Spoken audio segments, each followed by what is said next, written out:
Welcome to Fur, Fins, and Feathers. Before we start this week's segment, I want to let you know that we've had 27 segments so far, and we are doing very well. Our coverage area has expanded to many communities throughout southern New England, and even including someone who now covers us in Peoria, Illinois. Today we have two guests. We have Ed Caron and Donna Lake. Ed, tell us what your title is. I am the Assistant Director for the Town of Acushnet Office of Emergency Management. And Donna? I am the Emergency Pet Shelter and Coordinator for the Acushnet Emergency Management Agency. Ed, what do your responsibilities cover? Well, emergency management, our mission statement is that we mitigate, prepare for, respond to, and recover from all hazards. We help prepare the town for hazards for hurricanes, tornadoes, fires, floods, any type of hazards that you could have in your town. What we do is we open up town shelters. We will provide emergency lighting, provide emergency equipment if need be. And when we don't have shelters, we also support our local public safety agencies with whatever they may need. Again, with lighting or any other type of equipment or manpower, communications, or what else they may need. And Donna, what is your title? Emergency Pet Sheltering Coordinator. And what is your responsibility? You have many. My responsibility is to set up the emergency pet shelter in part, check the people in, run this emergency shelter for the pets, and close it down, clean it up when it's done, and constantly upgrading our master plan as the laws change. So it's time consuming, but mainly I run the emergency pet shelter in part. How did you get involved with that? That's a fascinating job. Well, Edward found out through FEMA that the bill was signed, and that requires every town in Massachusetts, their emergency management agencies, to comply with the law. Because the way the bill was signed, they put the word emergency in front. So by doing that, it threw the responsibility on all emergency management agencies, not animal control. So the town is responsible. Yes, sir, yes. What kind of animals does this entail? Okay, we've done 2 trial runs so far, and it's proven successful. We've had a cat, dog, and one year during the snowstorm we did have a tarantula. Jose. So whatever. Tell me about Jose. Yes, that's who it was. That's Yes. cool. He's very colorful. But Jose was kept secure, out of sight, which I keep all my pet sheltering animals. I have 3 Pacific rooms. One is just for dogs, one for cats, and another room for exotics. That room's also, the exotic room is also used for staff meeting. If we find a problem we have to fix, we can congregate in that room and figure out how we're going to fix the issue. But if it's got one leg, no legs, we take it. I want to know who took care of Jose. Okay. My program is the owner takes care of them. Okay. So if you have certain times, or you got your dog room, your cat room, and somebody says, well, I have to be able to feed my dog, they cannot go in there nobody's allowed in any of my pet rooms without a shelter member escort. Because you don't want people walking around these rooms looking at pets and say, oh, that's nice. Oh, I like that one. Oh, look, this is people's private property. So any pet owner has to seek out a member of the shelter staff. We will escort you in. You can take your animal out, you can feed it, you can take it outside to Who's the responsible bathroom. for the care of the animal, their food and things? That is the owner's responsibility. If this is the time my dog eats. Okay, come on. I'll take them in. They can feed their dog. But they have to bring their own food and water and things. Oh, yes. That was in 2016. Edward had got a grant. And got all the shelter supplies we need. Crates galore. I went from mediums to extra larges. So the pet is in there comfortably. You can bring a blanket. The owner can bring the blanket. Toys, I would not say bring a toy for your dog because the animal's already stressed out having to leave their safe zone. Bringing them in, they're out of their safe zone. They're not going to play with a toy. They want that blanket that smells like home. So you're going to put your blanket in there. You're going to the owner puts his pet in there himself. We make sure the pet has the water. The owner keeps the food with him. We secure the door, make sure the animal is safe.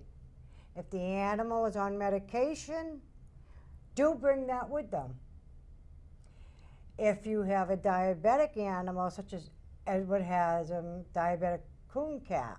We're going to talk about him today, or her. These animals in a shelter, emergency temporary shelter, sometimes they don't eat. They're too stressed out. They're going to lay there, they're going to bark. They're going to try to get out of the crate, but well, generally some will just eat, but many will not. How many pets can you house at the shelter? I could house, thanks to Edward's grant, in our town, I can say that we can safely house at least 60 cats and dogs. A total of 60, comfortably. And that would be really a lot of work for you. It would be. So, like I said, we had 2 trial runs already. One was a snowstorm, another one was a warming center. And I sat down and looked at it. I got my room set up, ready to go. Got everything done. I looked at it and I was like, this is pretty good. I was comfortable with it. So I sat down and looked at my inventory. Between what was donated and the new equipment, I could house, in our town alone, 60 if I had to. I never had it because most people don't want to go to the shelter. And 95% households have more than 1 pet. 2. My house, I got my Heron dog. I got 2 cats alone. So you got to count on that, you know? And a lot of times they're going to choose to go with family. I'm going to my friend's house. I'll take my pet with me. A lot of people will say if they have to go to a shelter and they can't find somebody to babysit their cat, dog, or animal, bring that animal with you. Senior citizens, if you're not comfortable having someone else take care of your animal and you feel like you're going to worry about it, bring that animal with you. Do not leave it home. Bring it with you to the shelter. It will be safe there. You can periodically come get me. I'd be more than glad to take you in so you can check on your animal. You can feed it. If you do have a diabetic animal, you need to bring a bottle of Caron syrup, which I keep on hand myself. Caron syrup for the diabetic animals. because there's a good chance their blood sugar is going to drop from not eating Properly. out of stress. Yeah. So if that animal's blood sugar drops, the owner can administer Caron syrup through an oral syringe, 2 cc's, and see if it picks up a little bit. But when you do come in, you want to bring proof of rabies. I tell everyone the best way to do this, take a picture of your pet. Take a picture of your rabies paper. Keep up to date your vet's phone number. If your animal does kind of get sick, and as soon as the weather lifts, you can call your vet if he's open at that point, you know. And you can call your vet from your cell phone and go. Do not bring your whole animal's records because you don't want to lose them. Take the copies, take your camera, take your phone, and grab your charger. But photocopy, I am interested in the license also, because if the dog has a rabies shot and has a license, that's the law. So that's proof of rabies. I'm more concerned with other vaccines, parvo. Make sure your dog is up to date on kennel cough. These are things that float in kennels. These are things I worry about. So dog flu, kennel cough, parvo, distemper. Photocopy all them. Or if you can't photocopy them through your phone, bring them documents, because those are the ones I really want to see. If somebody comes to the door and they're in line, I mean, obviously, if the dog has rabies, you're going to see it. We're all going to see it. So, I mean, animal control would like to require the rabies certificate, you know. Just take a photo, your phone can't, take a picture of all that, and a picture of your pet, and take a self-fire, you and your cat together. You know, they can't take that Now, picture. before we started, though, you were talking about a boa constrictor. What's that situation like? I tell you what, I can honestly say that Manny Maciel, New Bedford's animal control officer, I head know very officer. well, yes. Manny has run some classes that for as time gone by, and we've taken them. If somebody comes in and they got that big snake and it's their pet, oh, help me now, I have to take it. But he's gonna sit in the exotic room, take it in the exotic room, because I don't want my general public to see this. I'm scared of them. I always had a saying, if it don't have at least one leg, I ain't touching it. So you're gonna sit in your room, stay with your snake. Now, in a crisis situation, Yes. what are some animals that aren't allowed to come into the shelter? Okay, I do not accept a hoofed animal. Meaning? Meaning, well, if you have a pot-bellied pig, you have the miniature pony, anything with a hoof, you're gonna have, that person has to notify a local stable, ask them if they'd be willing to pick up their pet, board it, and return it to them when they get back home. That would be a private contract between the pet owner and the stable alone. It has nothing to do with our department. So we are not allowed to bring in mini pot-bellied Any pigs? hoofed animal. I looked at the miniature horse thing even, and I really weighed that out. And I tried my best, and I came to the conclusion that a hoofed animal would be putting my general public at risk for cross-contamination. I think I recently heard in a situation where a miniature horse was allowed on a plane. Well, Brian, you know, I really did a lot of thinking about that too. When you start seeing this stuff come around nursing homes, plan for it because it is coming. I did see that, and I've also seen it in Market Basket. As a lot of grocery stores you walk in, we accept service animals. That sign needs to say, we accept seizure dogs and the blind.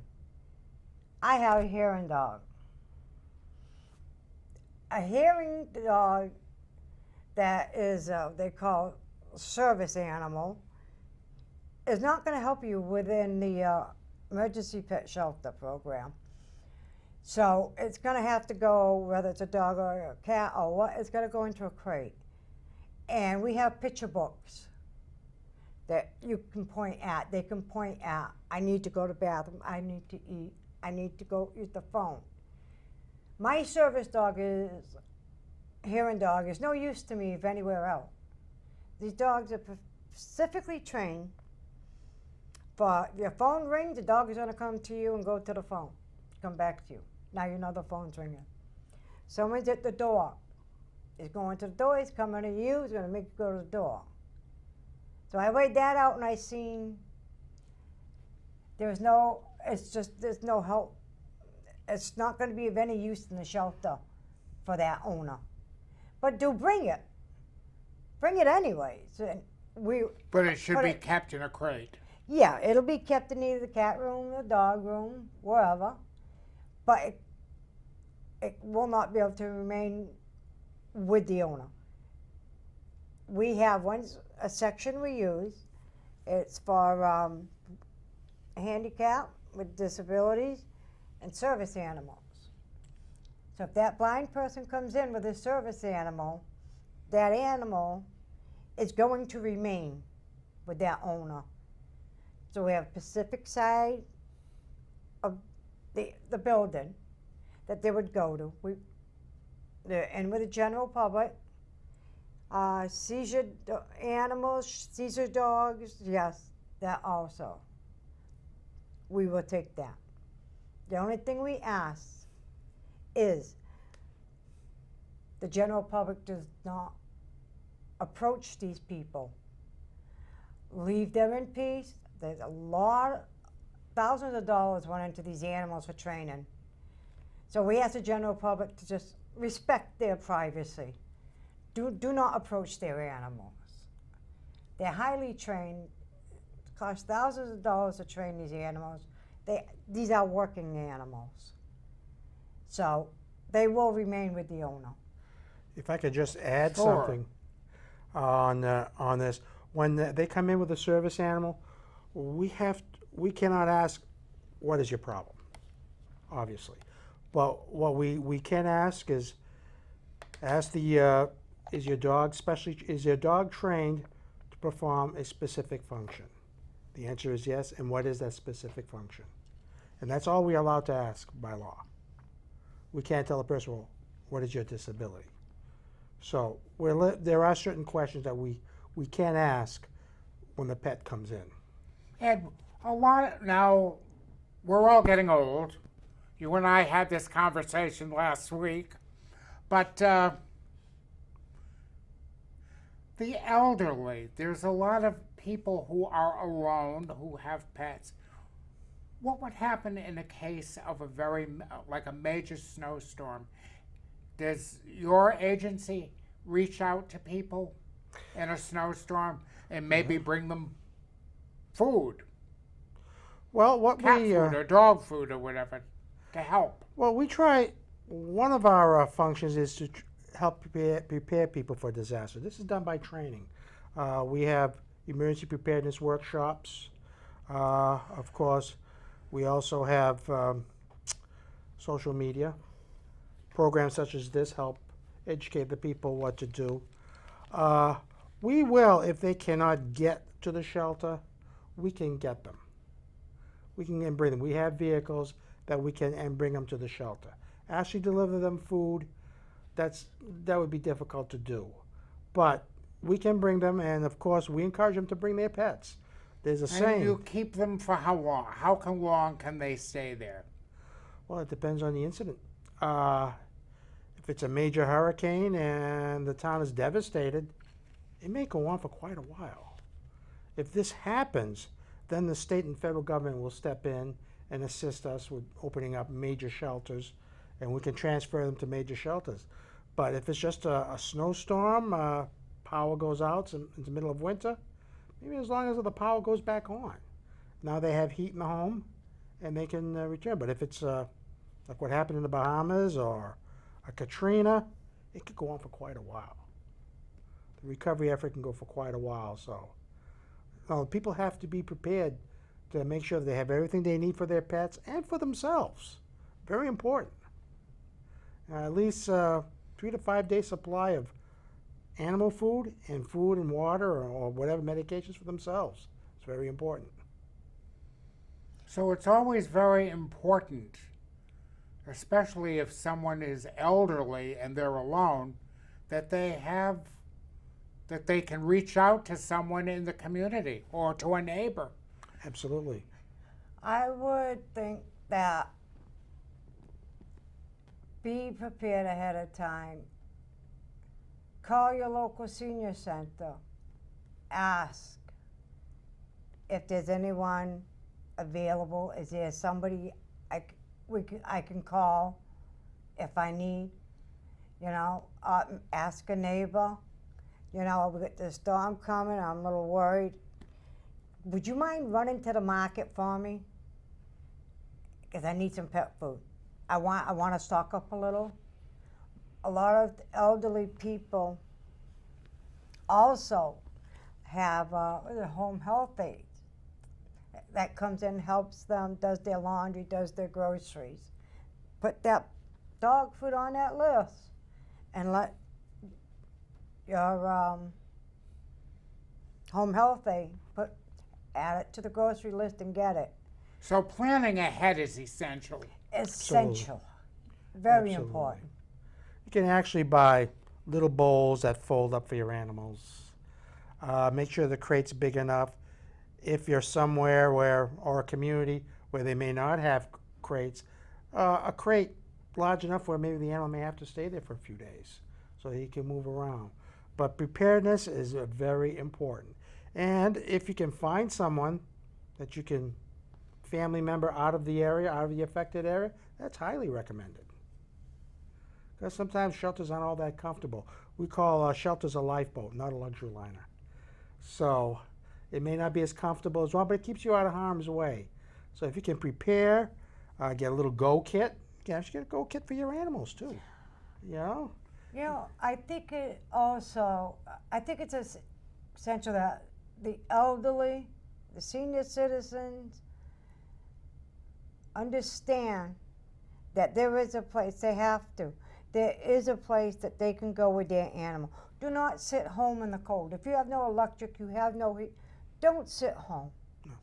Get somebody, get a ride, get somebody to bring you, do something, but come to the shelter and bring your pet with you. FEMA found after Hurricane Katrina that 60% of the people who refused to evacuate is because they had no place to bring their pets.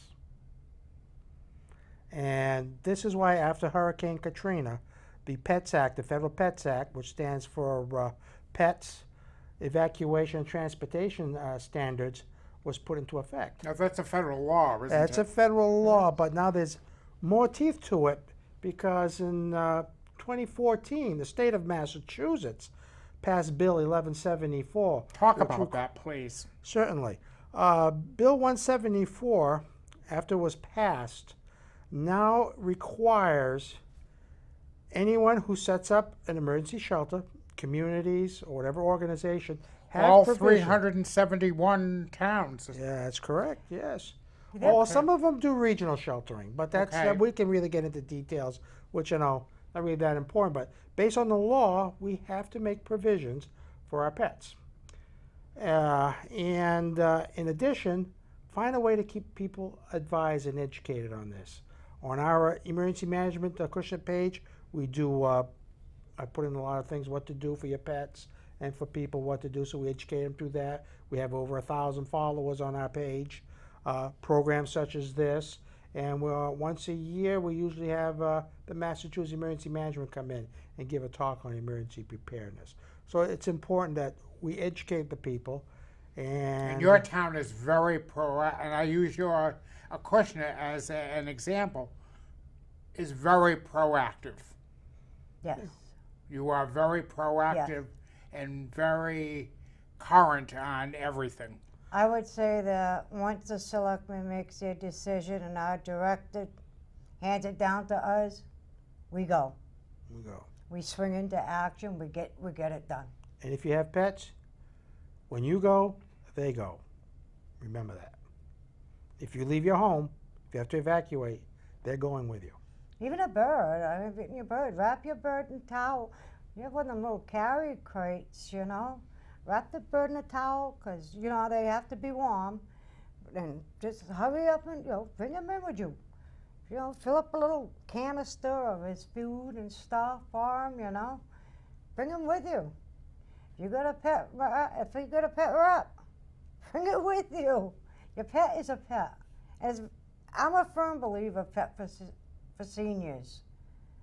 And there's no reason that any seniors should have to stay home out of fear that they have nowhere to go with their animal. Because there is a place. You live in my town, and you're a senior, and you have a pet that you refuse to leave home alone. Don't do it. Bring it with you, because we are waiting for you to come. And for many seniors, pets are their only lifeline. Yes, and I'm a firm believer of it because that's all they have is their pets. And their pets are their children. So. And we still have a little time. I wanted to hear about your diabetic cat. Well, that's Cosmo. Cosmo's a Maine Coon. And he has a few medical problems. He has to be put on How special. old is Cosmo? Cosmo now is about 13, maybe 14 years old. But he's a big fella. Of course, he's a Maine Coon cat. And, of course, he's on special food for urinary tract problems, and he's also on insulin twice a day. He takes insulin twice a day. That's a whole different subject that we should cover someday. Oh, maybe so. Yeah. But there's been a few storms where I've realized that I'm not going to be back for a few days. And Cosmo came with me. Of course, my job being the assistant director, I'm inside the Emergency Operations Center. I deal with incoming phone calls from the state or other problems, communications or whatever. So I'm in the EOC most of the time. So Cosmo came with me. I bought his insulin, goes in the refrigerator, some of his syringes, his special food, a pan for his litter box where you can buy in places cooking pans, aluminum cooking pans, like for $1 in dollar stores. You can get those, filled it up with cat litter, and he was happy. And some people would come in, the director who came in, they end up making friends with him. You know, but he stayed with us for a few days, and I took care of him. So. And I'm being told that it's time to wrap up. This has been fascinating, and we learned a great deal. Thank you, Ed and Donna, for sharing your wealth of knowledge with us. Thank you. And we'll see you again. Hey.